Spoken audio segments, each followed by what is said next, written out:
Kalau sebelum ni nak beli JR Corolla dekat Malaysia ni ada gearbox manual je. Tapi sekarang UMW Toyota dah bawa masuk versi automatic untuk JR Corolla.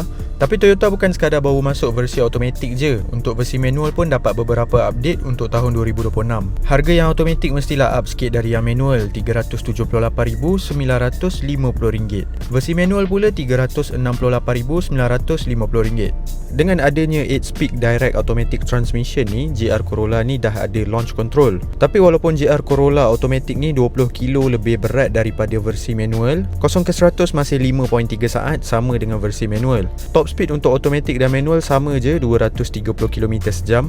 Yelah, gearbox je yang lain, engine masih sama. 1.6 liter 3 cylinder menghasilkan 300 PS dan 400 Nm torque. Kalau dalam versi manual ada button IMT ni, singkatan untuk Intelligent Manual Transmission. Fungsi IMT ni adalah untuk auto rev matching bila korang downshift, so penukaran gear tu rasa smooth je, tak adalah rasa tersengguk-sengguk.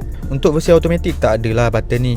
Untuk model update tahun 2026 ni, screen infotainment untuk versi automatic dan manual untuk JR Corolla sekarang bersaiz 10 inci. Kalau sebelum ni 9 inci je. Instrument cluster ni masih 12.3 inci, standard untuk versi automatic dan manual. Kalau dari segi safety pula, sebelum ni JR Corolla tak datang dengan blind spot monitor. Tapi untuk update kali ni, versi manual dan automatic datang dengan blind spot monitor. Features lain untuk Toyota Safety Sense macam dynamic radar cruise control, lane keeping assist dan beberapa features lain masih standard untuk versi automatic dan manual. Selain tu, equipment dan features lain macam sistem all-wheel drive JR4 yang korang boleh pilih nak torque distribution pada bahagian depan, belakang ataupun nak 50-50 pun masih ada. Normal untuk 60-40 torque distribution, gravel untuk 50-50 torque distribution dan track untuk 30-70 torque distribution. Air vent pada bahagian bumper depan, tayar Yokohama Advance Apex dengan rim engkai 18 inci pun sama sahaja untuk versi automatic dan manual. Tapi kan, seat driver masih lagi manual. Alamak, tak apalah kalau manual ni laju sikit nak adjust kan.